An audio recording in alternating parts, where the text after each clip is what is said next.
সব টাকা দিয়ে জি সব টাকা দিয়ে দিছি ভাই, আমার কাছে আর নাই, থাকলে আমি আপনাকে আরো দিতাম, আমার কাছে যদি আরো থাকতো আমি আরো দিতাম, ঠিক আছে?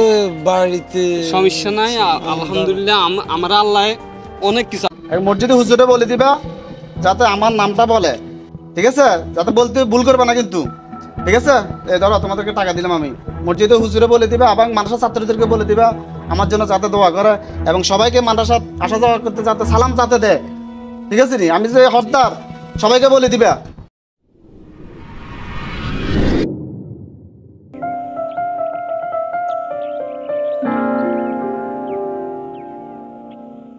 খাদেম সাহেব, ওই মসজিদের যে পাখা আছে এগুলা তো অনেকগুলা নষ্ট হয়ে গেছে, আবার আমাদের যে উপরে এতিমখানা আছে এগুলা বাচ্চাদের খাবার দাবার একটু আর্থিকভাবে সমস্যা হইতেছে। তো আপনি আর আপনার যে সহযোগী আছে দুইজন মিলে এলাকায় যেই আর্থিকভাবে স্বাবলম্বী লোক আছে ওদের কাছে গিয়ে একটু পয়সা কালেকশন করলে মসজিদের জন্য আর এতিমখানার জন্য অনেক ভালো হইতো। আচ্ছা হুজুর, রিসিট লিখবো তো, রিসিট দেন। আচ্ছা ঠিক আছে, আমি আপনার রিসিট দিতেছি।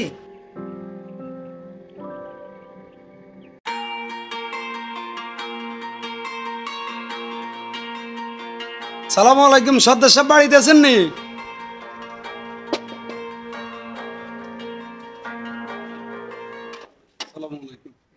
সর্দার সাহেব বাড়িতে আছেন?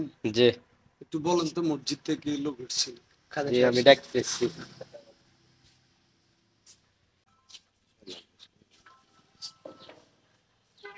সালাম আলাইকুম। ওয়ালাইকুম সালাম। ভালো আছেন সর্দার সাহেব? জি আলহামদুলিল্লাহ আছি। বলো কি জন্য আসছো তোমরা? আসছিলাম এতিমখানায় তো ছাত্রদের খাবারের টাকা, মসজিদের প্যান্ডেল নষ্ট হয়ে গেছে, এখানে কিছু টাকা পয়সা লাগে। আমি ভাবছি যে সর্দার সাহেবের কাছে যাই, আরো যারা কিছু করবো তাদের কাছে যাই। এখন ক্যাশে তো কোনো টাকা পয়সা নাই।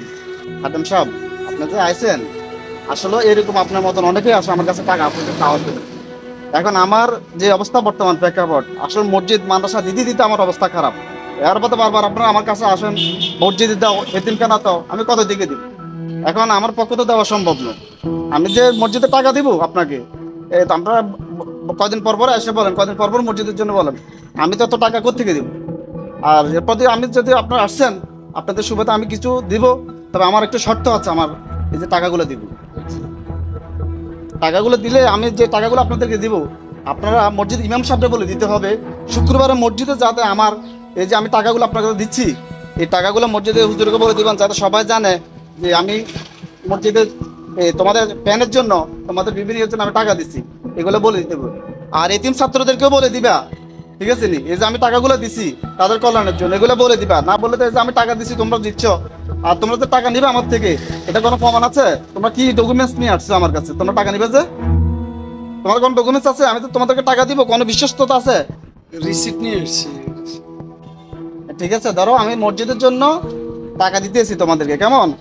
মসজিদে হুজুরে বলে দিবা যাতে আমার নামটা বলে, ঠিক আছে? যাতে বলতে ভুল করবে না কিন্তু, ঠিক আছে?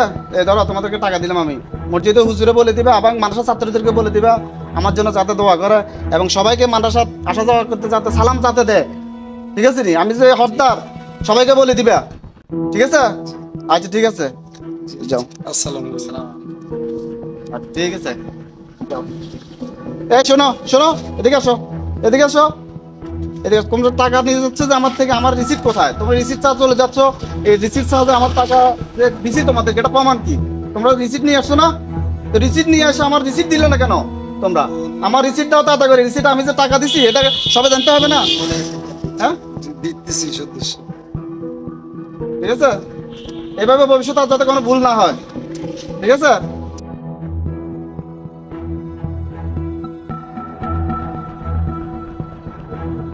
ঠিক আছে, তো নেক্সট টাইম আসো, ঠিক আছে? ওকে, আল্লাহ হাফেজ। জি আসসালামু আলাইকুম রহমতুল্লাহ। ঠিক আছে।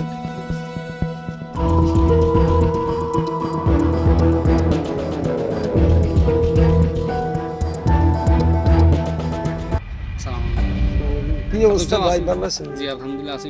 এতিমখানার জি জি কোনো ফান্ডে কোনো টাকা পয়সা নেই, বুঝছেন না?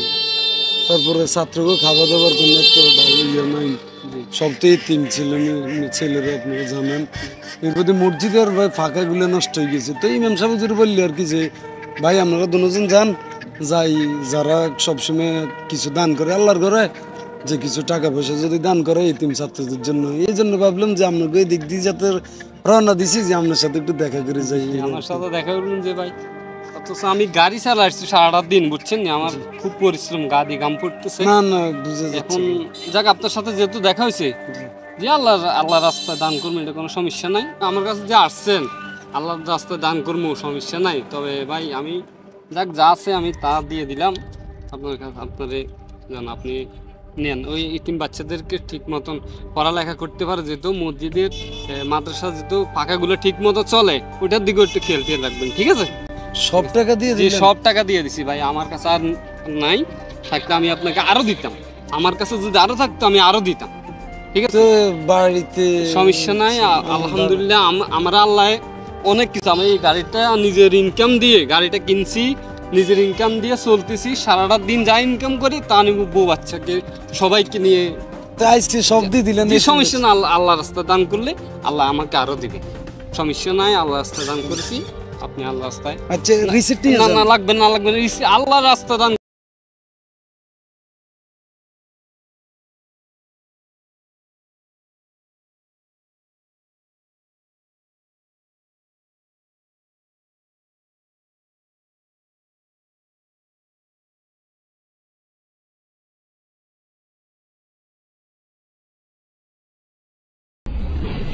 দেখছেন একটু আগে যখন আমরা সর্দার সাহেবের কাছে গেছিলাম, এবারটার নাম বলার জন্য কত করলে আমাদের সাথে, যে ছাত্রছাত্রীকে বলিয়েন আমার সালাম দেওয়ার জন্য, এরপরে আমার কথা মসজিদে বলে দিয়েন, রিসিট দেয় নাই। আমি তো ভাবছি উনি সর্দার মানুষ, উনি মসজিদের তো সব দায়িত্বে আছে, রিসিট দিব না। উনি রিসিটের জন্য কি করলো? আর দেখছেন সামান্য আমাদের চালায় ভাই, রিক্সা চালায়, উনি পকেটে যা ছিল, রিসিটের কথা বললাম, উনি বললেন আল্লাহর সাথে আবার কিসের হিসেব দিয়েছি, আল্লাহর রাস্তায় দান করে দিয়েছি, আমার কোনো রিসিট লাগবে না। দেখছেন ভাই দুইজনের মধ্যে কত তফাৎ। যাক আল্লাহ উত্তম যা যা দান করুক। ঠিক আছে, চলেন আমরা মসজিদে যাই।